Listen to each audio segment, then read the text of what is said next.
Well, hello, welcome back to Habit Helps, a podcast of Creekside Community Church in San Leandro, California, where we talk about how habits build you and about how you can build better habits.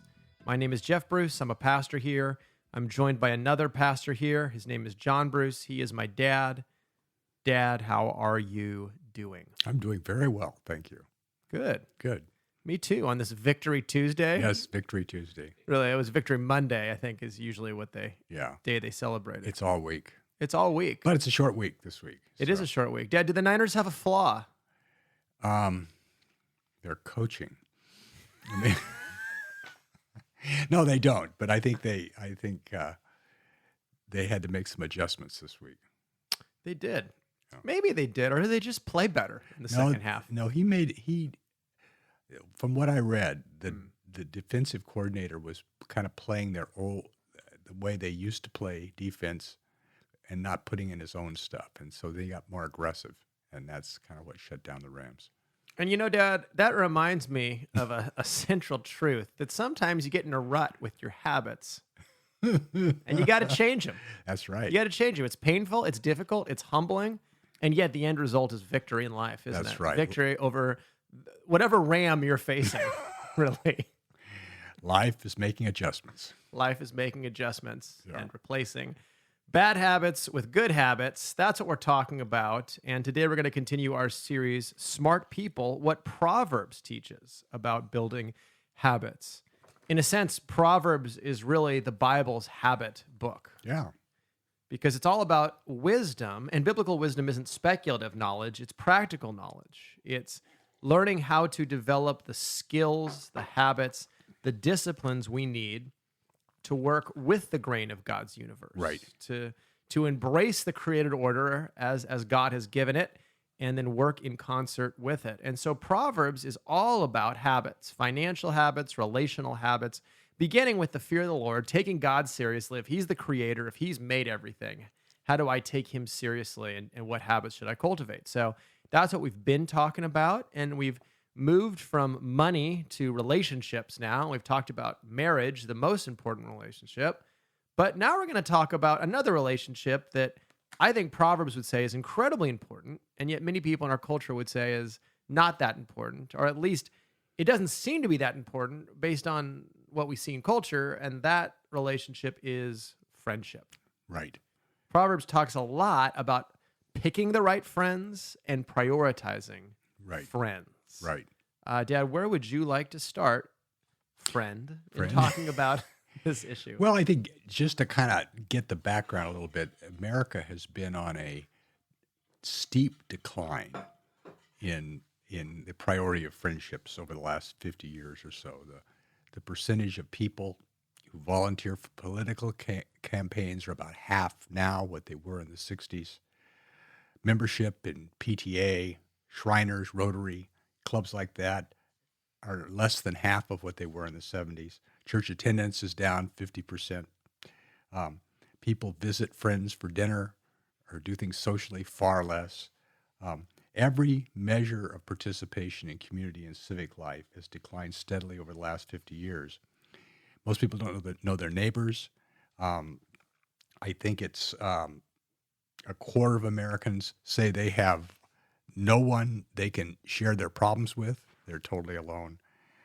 And yet, sociologists tell us that friendships are the single most determinative factor in longevity, even more important than diet and exercise, which I find hard to believe, but that's what they say. But anyway, friendships are important, and we're not doing very well in friendships today. And it's an interesting chicken or the egg problem, right? As these mediating institutions in society have dissolved, did that lead to the breakdown of friendship, or did those institutions dissolve because friendships were breaking down? Yeah. Right. But in any case, there aren't as many natural bonds of friendship or ways for people to be together. Exactly. You can blame technology. You could blame the pace of society. You can blame polarization, all of these things. But the bottom line is this: people don't have friends anymore. Right. Right. And it gets worse with each successive generation. Yes, exactly. And so as you get younger, people tend to get lonelier. Yes. And yeah, that health indicator is so interesting. I heard one doctor say, I'm not aware of any other factor, not diet, smoking, exercise, stress, genetics, drugs, surgery, that has a greater impact on our incidence of illness and the chance of premature death. Yeah. Loneliness is what will kill you. Yeah. Yeah, exactly. And- So this yeah. is important. Yeah, it is important. And I think it's particularly important. I would say society's bad at it, but men are particularly bad at this. Yeah. Yeah. And in fact, if you just want to look at the incidence of premature death and why men die early, deaths of despair are a huge reason. And you think about it, a death of despair so often is because of social isolation. Yeah. You know, a drug overdose, killing yourself with alcohol, a suicide, Yeah. things Yeah. like that. Yeah. Often one of the key contributing factors is just no thick community. Yeah. And I think it plays into a very strong cultural idea that men can kind of go it alone. Yeah. Yeah. That we don't need thick relationships. And yet, if you look at the ancients, if you look classically, masculinity was often thought of as a shared trait. You're part of a tribe of men. That's Yeah. what it means to be part of a man, not this sort of self-made person, Right. detached from other male relationships. Right. That's good.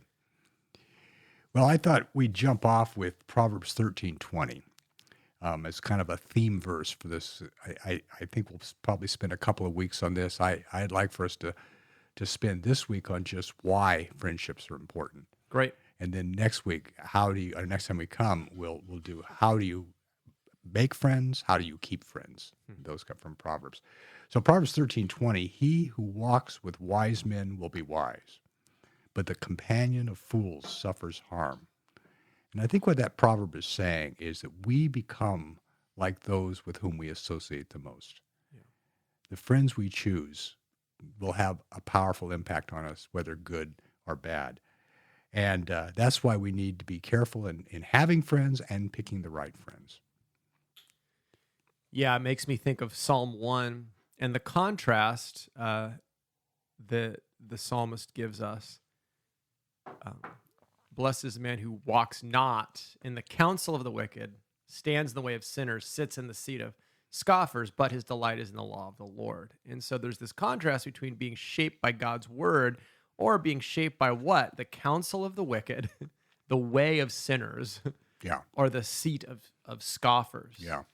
And as many commentators have noted, there's a progression there between kind of how you think to who you identify with to where you belong. Yeah. Yeah. No, that's good. But that can happen without us even realizing it. That, boy, the people I associate with, you just start to think like them. Yeah.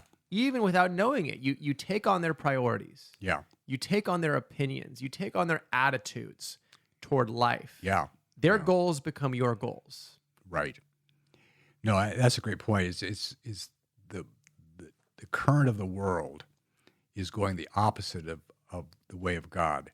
And so to go in the way of God, it has to be deliberate. It has to be something you're choosing to do rather than just kind of going along with whatever is popular or whatever is easy. So that's a great reminder. Well, and I think, too, one of the misconceptions might be, well, I have the Word of God. That's what guides me. So me and the Bible are the safeguard from all of the ways of the world. Yes. Yes. But the Bible itself would say that one of the key ways God protects us from error and folly is through godly counsel and wise friends. Right. And you really see that assumption in Proverbs that wise people listen to advice. Yeah. Again and again, they listen to life-giving reproof. Now, what does that assume? That there's lots of people around you who have the freedom to give you reproof and advice and speak into your life, because whoever isolates themselves seeks their own desire. They break out against all sound judgment. So you not only are listening to wise people, you have access to wise people. You're surrounded by wise people. Yeah. So it gets back to what we're talking about friendship. Yeah. And I just don't think I don't often take stock of how much the people close to me shape me, and would cause me to make decisions I would never have made unless I was around those people. There was a study on divorce that came out fairly recently, but it talks about divorce clusters. And in essence, divorces happen within social groupings. And basically, if you have a friend group and one couple gets divorced, the odds of other couples in that friend group go up exponentially. Yeah. Yeah. exponentially. And it's something sociologically happens where this becomes a possibility because your friends do it. Yeah. You begin to talk with the divorced person about that. Yeah. Now, aside from all the the biblical grounds for divorce or whatever, just throw that out for a second and just realize that is, you don't want to get a divorce Yeah. if you're married. You want to avoid that if at all possible. Yeah. Your friends would shape even that decision profoundly. Yeah. If you're around healthy marriages, you're more likely to have a healthy marriage. If you're around lots of dysfunctional marriages, you're more likely to tolerate a lot of dysfunction in your marriage. Yeah. No, that's a great point. I read along that line this week somewhere that about 70% of one survey was done, 70% of divorced people say they regret getting a divorce. They say we should have worked it out. We should have hung in there. We should have worked harder. We'd be a lot better off than we are now. So, and that shows that the immediate impact of the people you're hanging around work to your detriment. So it's good. I wanted to look at not Proverbs so much, but a little bit of Ecclesiastes, who Solomon also wrote, because I think it has some good reasons to make friends. And Solomon writes in Ecclesiastes 4:9-12, two are better than one, because. So he's going to talk about, here are the reasons it's good to have a friend. Here are the reasons investing in relationships is important. Two are better than one. We're stronger together than we are by our alone. We're more effective together. We're healthier together. And Solomon tells us why in the following verses. And that two are better than one made me think of what God says in the Garden of Eden, that it is not good for man to be alone. That here Adam has a perfect relationship with God. He's in a perfect environment. He's got a perfect body. I mean, everything is perfect. But God is the one that says, you cannot be fully human. You cannot be everything I've designed you to be by yourself. Yeah. You need a helpmate. And I think that's why Jesus said all the commands in the Bible can be summarized by love God and love your neighbor, that God created us for both. Yep. So anyway, do you have anything you want to add there?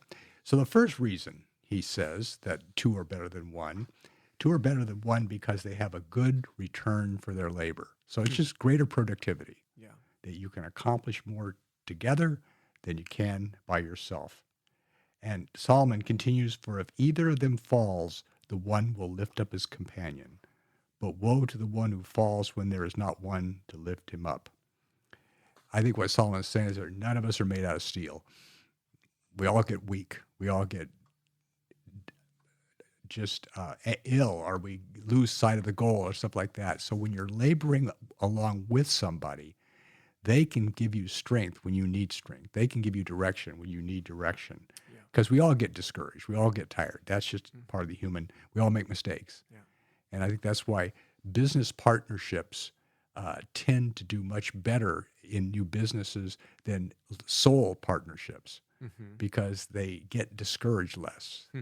They can't bear it. So that's one thing, more productive. Yeah, it reminds me of, forget the organization, but they did a global study called Voices of the Poor, and they just interviewed people on what it's like to be poor and what's hard about it. And what was interesting is that as the poor shared their experience, they didn't talk so much about material lack. They talked about relational lack. Yeah. That was the main thing, was a feeling of being despised or looked over. That there was no one to help me. Yes. And no thick web of relationships to catch me. And I just don't think we realize how much we take for granted the web of relationships around us that really make us who we are. And when you don't have that, that's the essence of poverty, is not having that social capital. Yeah.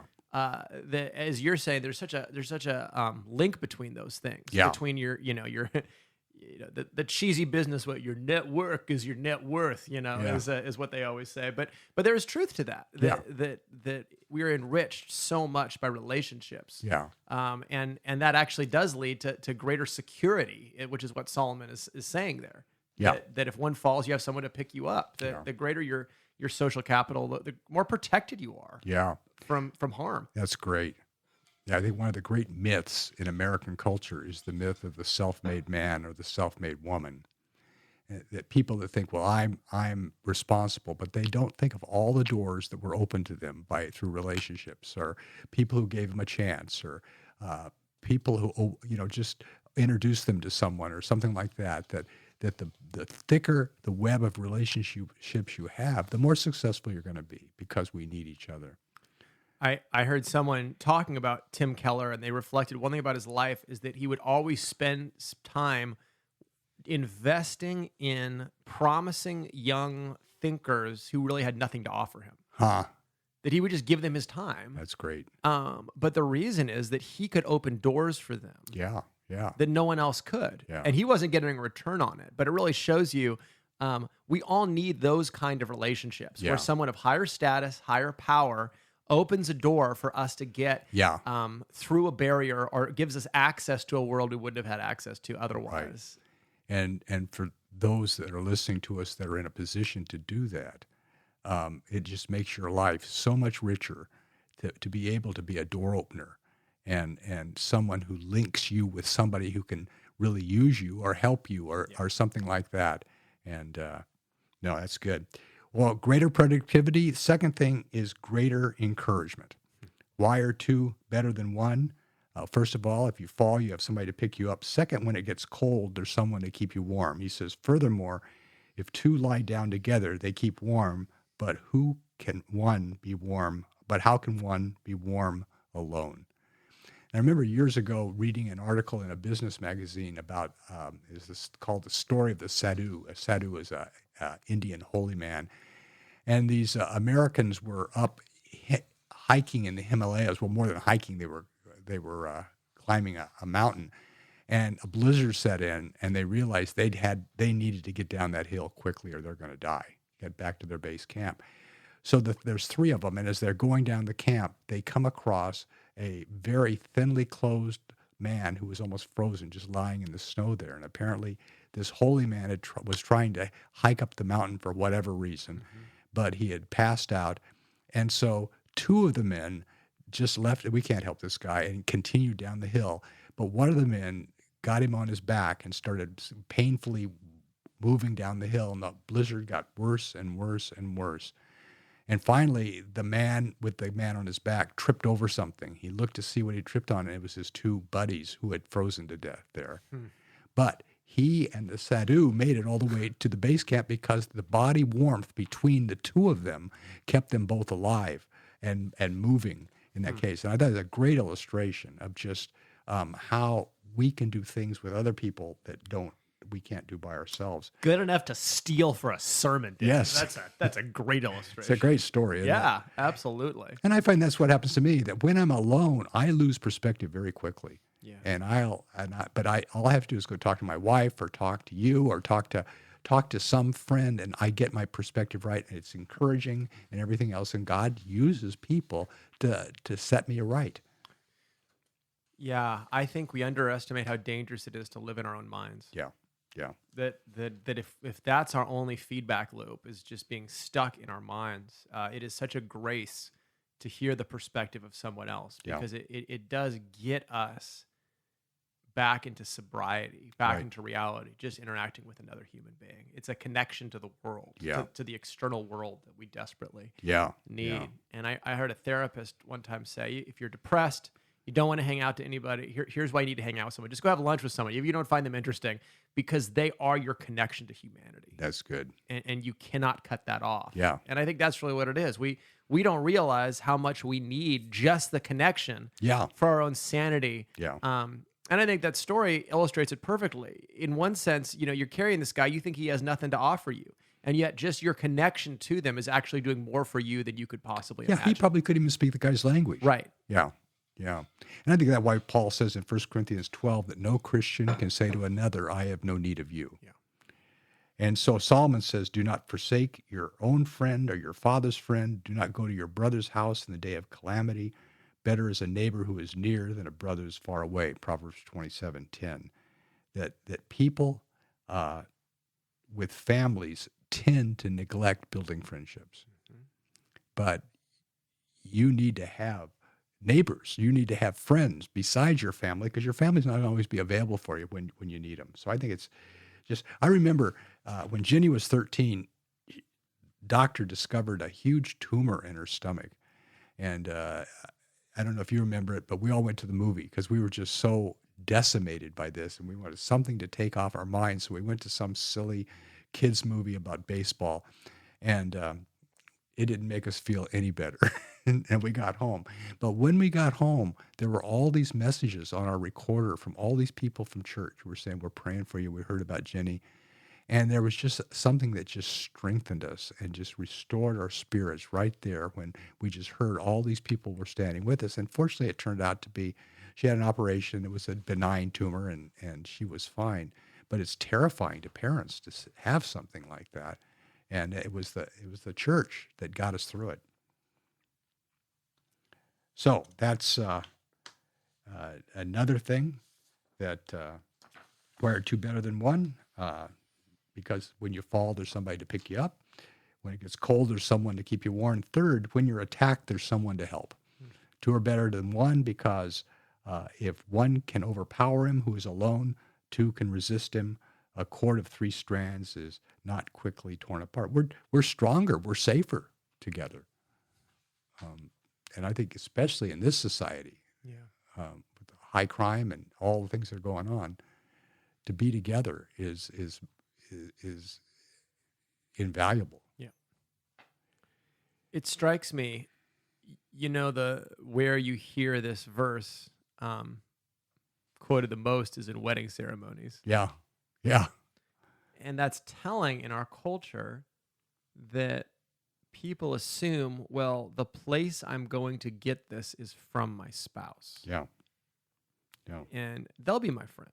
And yes, that's true. But if you put that much weight on a marriage to be your friendship with no one else, boy, there's a great predictor of marital unhappiness. Yes.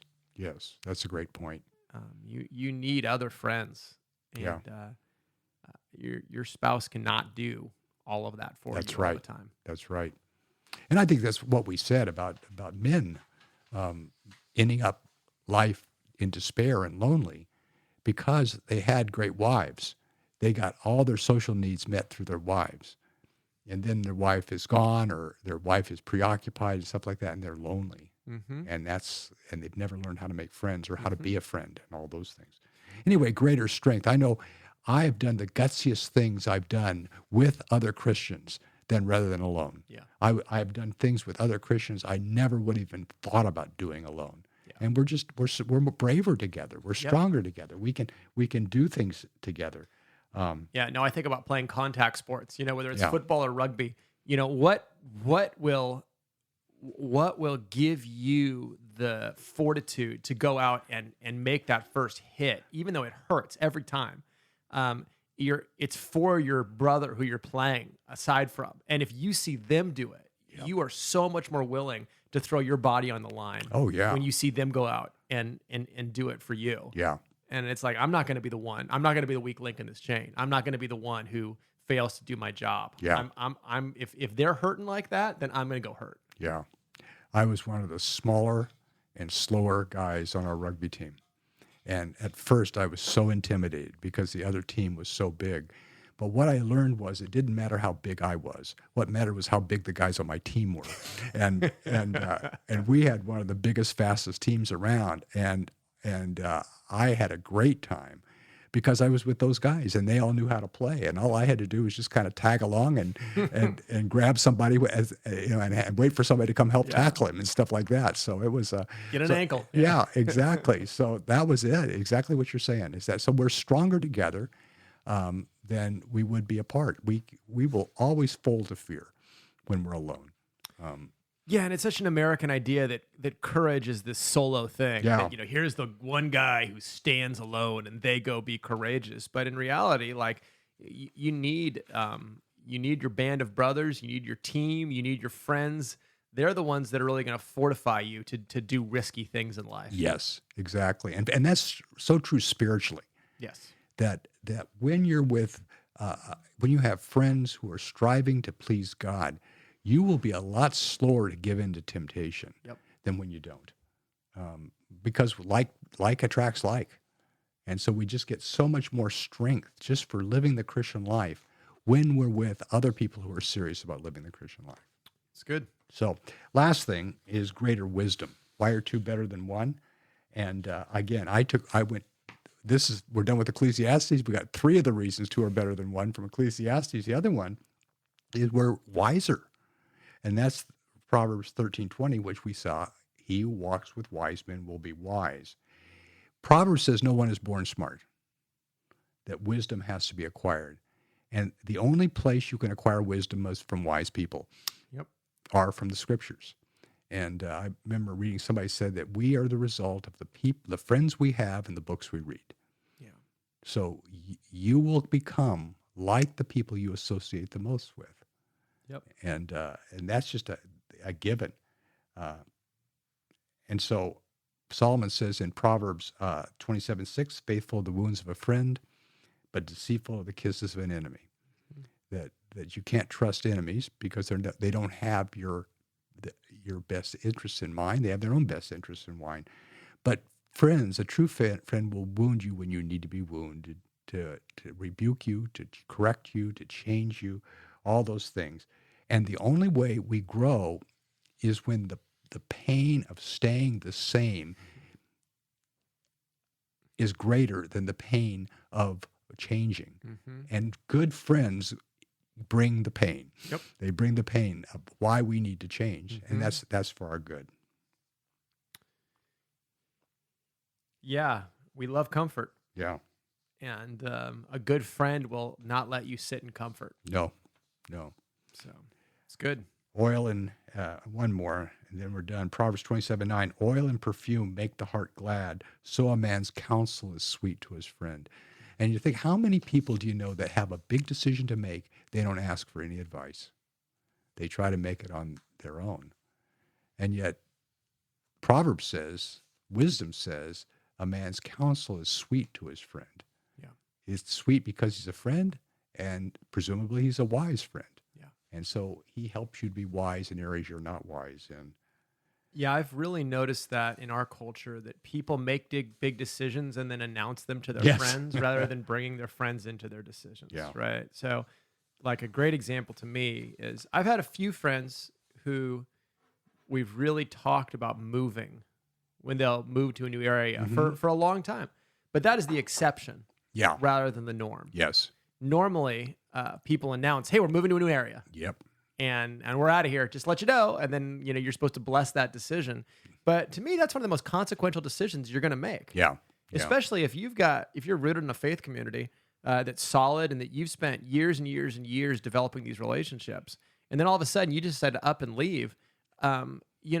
Is that really a decision you should make unilaterally? Like what faith community exists in the place you're going? Is there a church there that you could reasonably see yourself connecting with? Have you made any connections there? What are you going to be doing there? Why are you going to be moving? What's your purpose in going there? What vulnerabilities does this expose you to? I just think there are so many things to consider when you move. Yeah. And I've often seen that transition is very spiritually, it can be disastrous for people. It's spiritually dangerous. Yeah. Yeah. And it strikes me that because we're such a mobile society, there's such a thought that, well, moving isn't a big deal. It's a very big deal, especially if you've put roots down somewhere and you're going to uproot your life and go somewhere else. It's something to be considered very carefully with lots of wise counselors. Yeah, I agree. Especially, it's very climatologically dangerous to make when you live in the Bay Area. Because where are you going to find weather like this? So what you're saying, Dad, is just never leave the Bay Area. Yes, that's what kind I'm of what gonna you were. say. That was the subtext there. That's subtext, yeah. But my question is, why do you think that that's such a common phenomena that people do not bring other people into their big decisions? I don't know, but I wonder if it's a symptom of a deeper issue, which is that people have companions, people have acquaintances, people have associates, and they call that community, but they're not really friends. Yeah. Yeah. So it's a lack of trust. It's a lack of trust. Yeah. And it's a lack of, I think it's,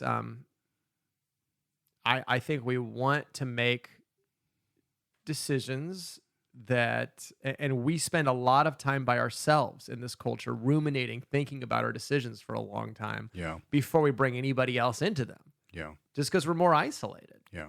And so by the time we do, we've already got thoughts in our head built up about why we need to do this and, all of these things. And so we don't process with people. Yeah, I don't know. It's a cultural thing where it's just we just don't bring people into decision making. I don't have a really good answer to that. I think it's a symptom, though, of a deeper issue, which is that we don't really have friendships. Yeah. I think that's right. I think that's a key issue. The other thing I think is most people make decisions emotionally rather than rationally or wisely. And so it's like you're going to buy a new car. I love the color of that car. I love the color of that car. Love the way it drives. I love the way it drives. I love the way it makes me feel. Mm-hmm. It's things like these things. And so you don't want to hear anybody saying, yeah, but how much does it cost to insure this thing? Right. And what's its track record? Yeah. How well does it stay together? What's it going to be 100,000 miles from now? Yeah. And I think you're using your previous loan to finance this loan. That's the real. Yeah. So when people have a decision that they're making on an emotional basis, they don't want to hear any counter arguments because they don't want to have to wrestle with this decision. They've made the decision. Okay, we've made the decision. Let's move on. I don't want to have to wrestle with it, not realizing that wrestling is wise. Yes. That when the emotions for this thing are gone, am I still going to be happy I made the decision? Or am I going to say, oh, why didn't I look at this? Why didn't I look at that? So I think that's a lot of it. It's just...